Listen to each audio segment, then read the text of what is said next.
మొట్టమొదటిసారిగా ఆడబిడ్డలకు న్యాయం చేసిన నాయకుడు నందమూరి తారక రామారావు గారనే విషయం మీరు గుర్తుపెట్టుకోవాలి. ఆస్తిలో సమాన హక్కు తీసుకొచ్చాడు.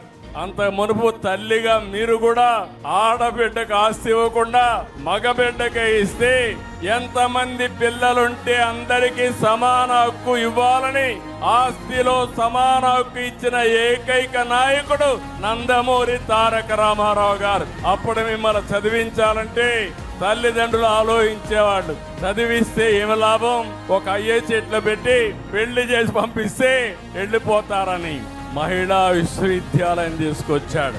ఆ రోజుట్లోనే ఆలోచించాడు. మీరు ఇంకొక పక్కన చూస్తే స్థానిక సంస్థల్లో మహిళలే ఉండేవాళ్లు కాదు.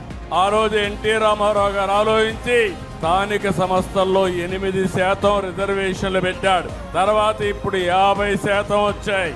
నరేంద్ర మోడీ గారి ఆధ్వర్యంలో మహిళలకు రాబోయే రోజుల్లో చట్టసభల్లో 33% రిజర్వేషన్లు వస్తున్నాయి. మీరు కూడా సిద్ధంగా ఉండండి.